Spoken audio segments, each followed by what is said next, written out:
Welcome to Matters of the Heart podcast with Roshonda, Thursday's Tip Edition. Do you need some advice?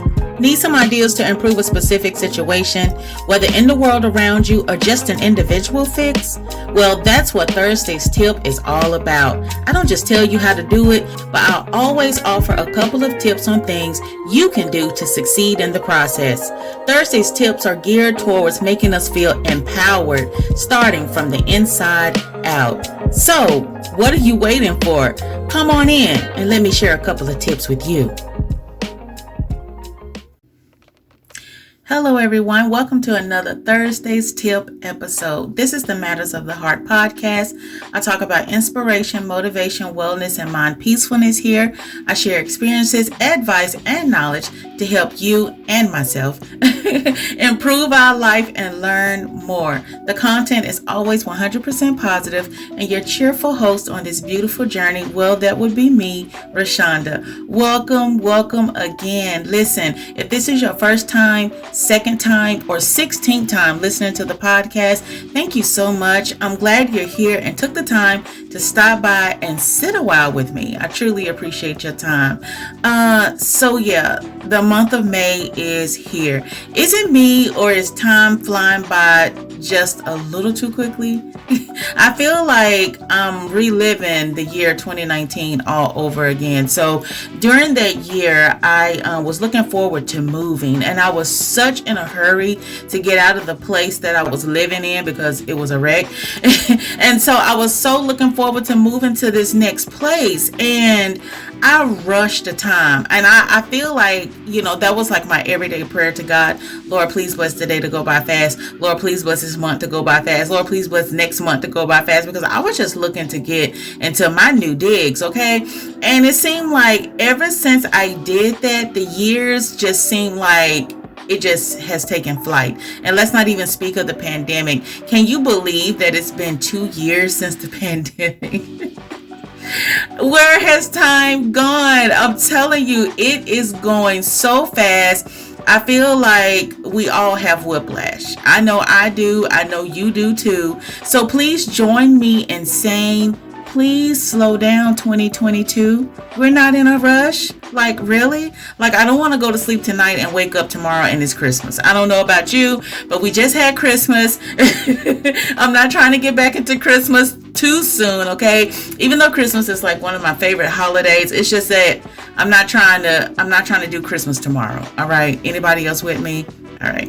Anywho, on to today's topic, which is I can't ever take a vacation with this job. I can't ever take a vacation with this job. While the months are quickly flying by like a jet and leaving us all with whiplash, what's suddenly coming up is vacation time. May is here and in full bloom, which means the summer months are upon us. It's the time of year where everyone looks forward to taking maybe 1, 2, a week or a month of vacation off from work.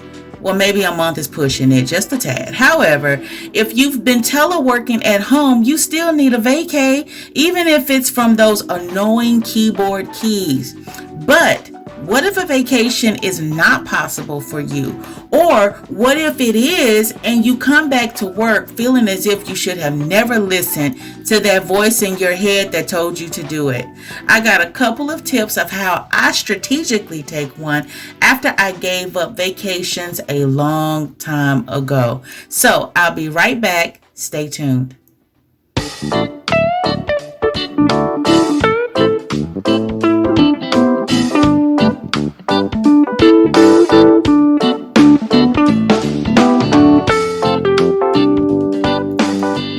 It was the summer of 2014 and I had decided to take a 7-day vacation. I had just started a new job the year before, so I didn't get an opportunity to take one that summer, which was the summer of 2013.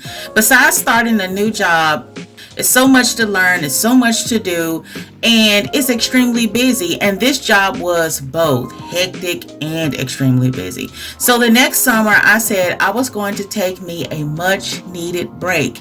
I made sure all my I's were dotted and my T's crossed before leaving. I had people on standby just in case something popped off that was important. I put up my out of office email and I left in peace.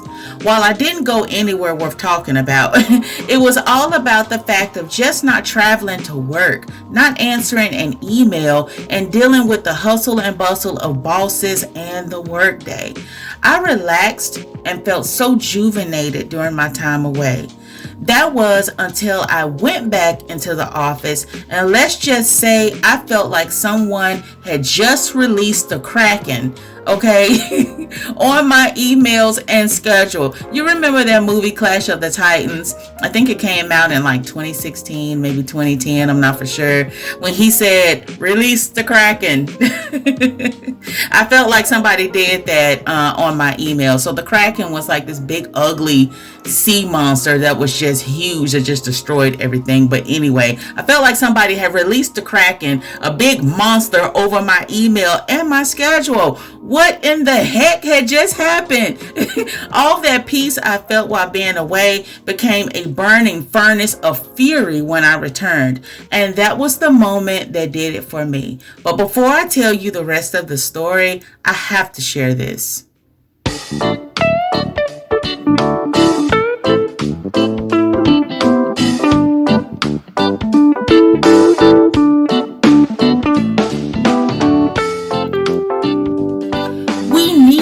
Vacations. We need vacations. But can you see why most Americans would rather build up their vacation rather than use it? Because being away is the vacation, but truth be told, we all fear what we will come back to. This is why we have people that work themselves to the bone. So back in December, I had a very important appointment that I had to get scheduled. It was halted because one, no one else could do the scheduling but this particular person. Don't you hate when you go to offices and it's like that? Like nobody else can help you. This is the only person that can do this job. Nobody else in the office or in the world can do it but this one person. And it's like, okay, and they're away. So all right, so I have to wait, a month or two before they get back before I get help? I was told that they were on vacation and when to call or come in. I had called like quite a few times because I was told that, they'll be back this day. Well, I called that day and I didn't get an answer. And then, I called the next day, still no answer. And so I'm like, okay, well, I know it's maybe something happened or whatever. I was off during that time. So I was like, maybe I should just go in. Maybe I'll be able to, meet with them. Okay, so here we are. They were in and I was happy. Now I could get my appointment scheduled. I waited patiently. I wasn't in a rush because, like I said, I had nowhere to go. I was already off. But when the little yellow sticky was given to the individual with my name on it, this is what I heard. I tell you what, don't ever take a vacation. My lunchtime is going to be late. Like this person was next on my list to call. Why come to my doorstep? When she finally got up to come and call me to her office, her voice was agitated still. I was nice, pleasant, and didn't have an attitude. I could have. But I've been asking God honestly to allow me to respond in love and not offense or sarcasm. So I'm still a work in progress on that. But I tried to lighten the air by talking about random things such as the weather and tried to add some humor to the mix, and the mood settled some.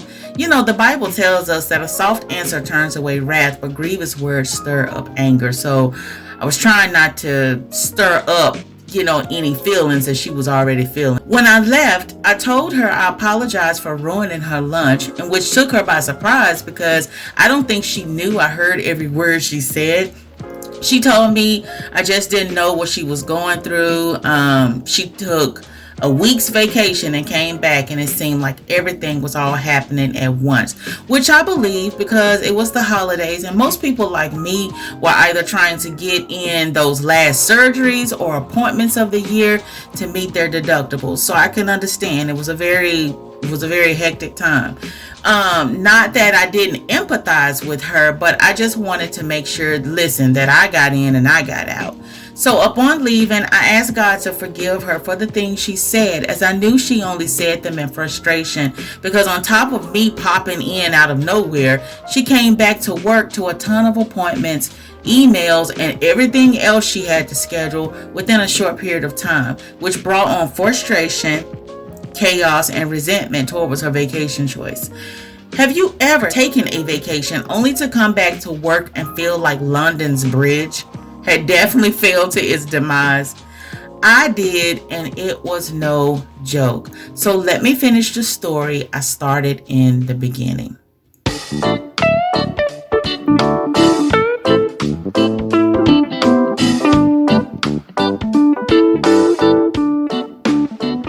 So let's pick up where I left off. After London's bridge completely turned her back on me and decided she wasn't going to get back up, I stopped taking long vacations.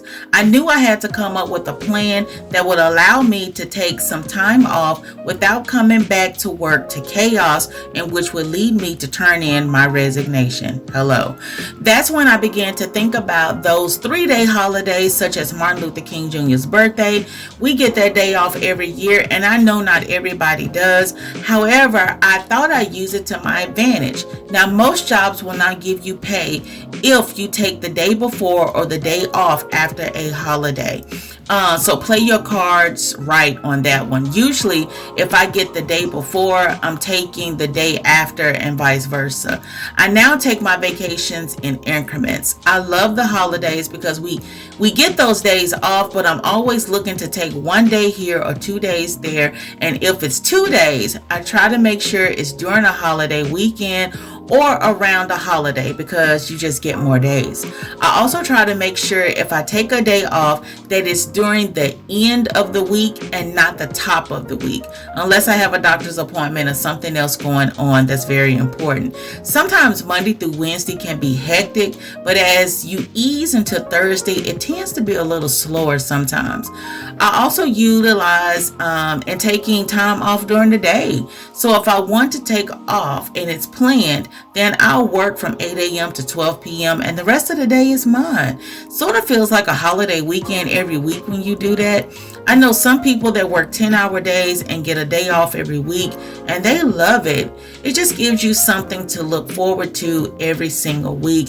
And it's all about being very strategic in the time that you take off. Like I said, I usually take my days off around the holidays because let's say you get 3 days off for a holiday. Well, I'll take an extra 2 days. Okay, so that's just 2 days of emails that I have to come back to instead of 5.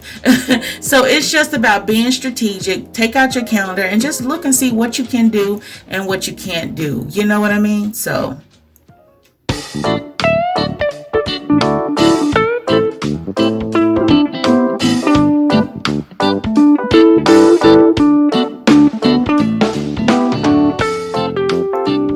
So what are you trying to say, Roshonda? I'm glad you asked because, my friend, you need a vacation. Not taking a 7-day back-to-back vacation may be out of the cards for you at the moment. Maybe like me, you've done it before and it wrecked your work life and you said not again. No need to fear because there are ways around it. Have you ever focused on one particular thing so much until you missed other things that were going on around you? Of course you have. We all have. If you focus on the big thing, you'll miss the small stuff. Be creative, and as a friend once told me, plan your work and work your plan. That job will be here, and when we're gone, some people may shed a tear over us and some people may not. And guess what? Next week, your job is posted looking for its next candidate. Jobs vary by the company and who's in charge. Just don't let neither keep you from getting some much needed time for yourself, even if it's for a couple of hours or 1 day. Thinking of you is not selfish, it's actually really, really smart. So get smart, look at your calendar, and figure out a way to take your next staycation or vacation, because just getting a mental break is worth it all. Well, that's all the time I have for today. I hope you enjoyed today's podcast, and hopefully you got some tips that will help you be very strategic about taking your next vacation, okay? Remember, there's a new podcast episode every first Sunday, which are hashtag Sunday's Thoughts or a Sunday Word, whichever works best for you. There's also a Thursday's Tip podcast episode every second Thursday of the month. So if you like episodes such as this one, make sure you subscribe. It's totally free, and whatever platform you're listening on will let you know when there's a new episode available. I love to have you over here to chat. Listen, be blessed, and I'll talk to you again soon. That was it for today's episode. I hope you were inspired and feel positive vibes whenever you spend some time with me, Roshonda, and the Matters of the Heart podcast. Thank you for tuning in, and don't forget to join me next time as we dive deeper into our spiritual, mental, and physical journey. You can follow Matters of the Heart podcast on Facebook to stay tuned for what's coming next. Feel free to share the episodes while you're here. Also, stay with me by subscribing wherever your favorite music and podcast stations reside. And as always, watch your heart, because its actions will follow. Thank you for listening.